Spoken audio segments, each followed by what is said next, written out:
What is a work environment? An environment is simply where you live, the conditions or the surroundings of the place where you live.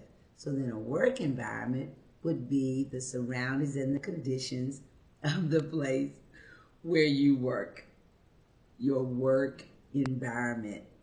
We typically think of external things, like the building, if there are windows there, if it's an open concept with the offices, or if there are cubicles there, if they're large enough for everybody to sort of feel a sense of ownership and decorate with little lamps and pictures. Is there a place for coffee where you can have a little social time? Is there a conference room for meetings? Things like that. Where's the nearest restroom?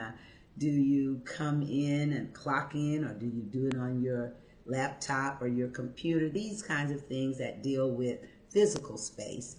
And then there is, when you consider the work environment, the organizational issues, like the culture of the organization. How do they do things?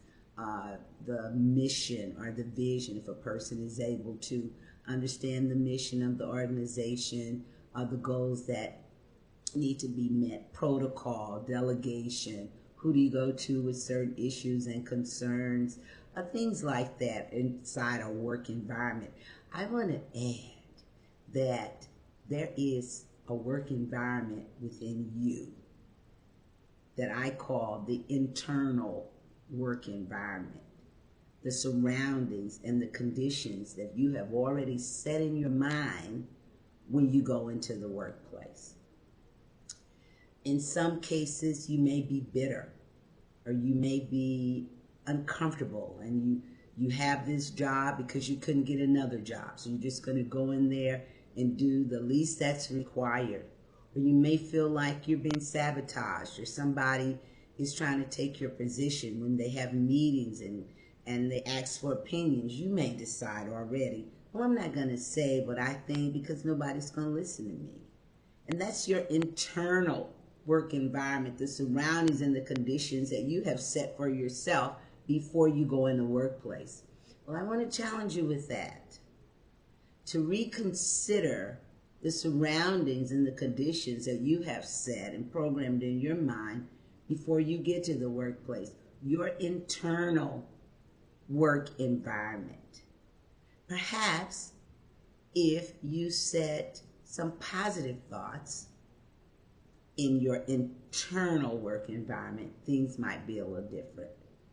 You may say, I don't want to talk to anybody. Well, there may be somebody there that you can be friends with.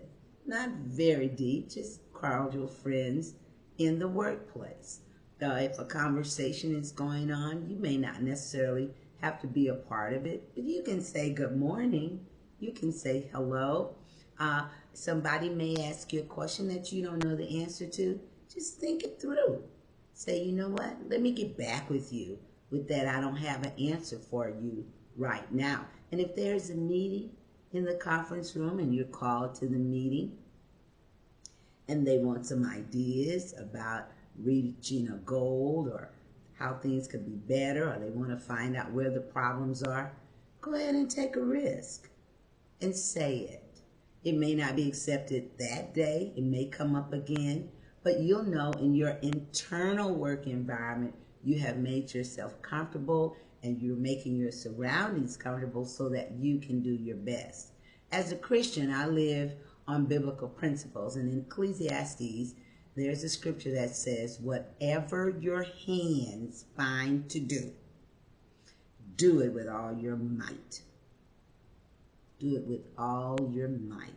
And I want to encourage you, as you reset your internal work environment, the surroundings and the conditions that you're going to set in your mind when you go to the workplace, that you think in your heart, you know what, today, whatever my hands find to do, I'm going to do it with all my might. And there is a possibility that your internal work environment will positively influence your external work environment and give for a nice, pleasant, comfortable workplace.